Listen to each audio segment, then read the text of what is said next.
Telangana Congress party India కూటమి సుదర్శన్ రెడ్డి గారిని దేశానికి వైస్ ప్రెసిడెంట్ చేయాలని నామినేట్ చేశారు. ఈరోజు సెప్టెంబర్ 9th ఎలక్షన్.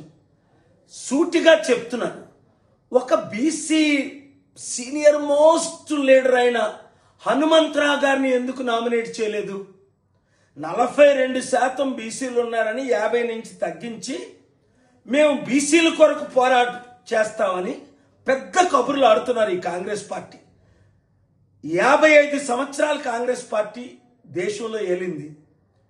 12 మంది రెడ్డిల్ని ముఖ్యమంత్రి చేసింది 2 తెలుగు రాష్ట్రాల్లో.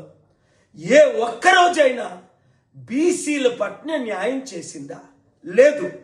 అదే ఒక హనుమంతరావు గారు లాంటి క్యాండిడేట్ని పెట్టమని నేను రికమెండ్ చేశాను, ప్రపోజ్ చేశాను. వాళ్ళ ఎంపీలు ఉంటుండగా మాట్లాడాను, చేయలేదు. చేసుంటే మోదీ మెడలో వంచి 788 ఎంపీలతో బెట్టింగ్ యాప్ లోక్సభలో రాజ్యసభలో బిల్లు పెట్టి పాస్ చేయించానా లేదా? అంటే బహుజన్లారా, బీసీ ఎస్సీ ఎస్టీ క్రిస్టియన్ ముస్లిం ఆలోచించండి. నేను చెప్తుంది సత్యమా కాదా? కాంగ్రెస్ పార్టీ రెడ్డిల్ది. అందుకనే ఆ కాలంలోనే ఎన్టీ రామారావు గారు 81లోనే ఇది కుల కుటుంబ అవినీతి పార్టీ అనే తెలుగుదేశం పార్టీ ఆయన పెట్టి కులాలకు మతాలకు అతీతంగా ఆయన ఫైట్ ఇచ్చారు.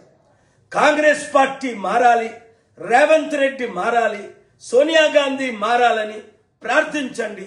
బహుజనులకు అధికారం రావాలని జూబ్లీహిల్స్ లో ఫైట్ చేద్దాం. ఈ కుల కుటుంబ పార్టీలు చిత్తుగా ఓడిద్దాం. ఈ వీడియో అందరికీ షేర్ చేయండి.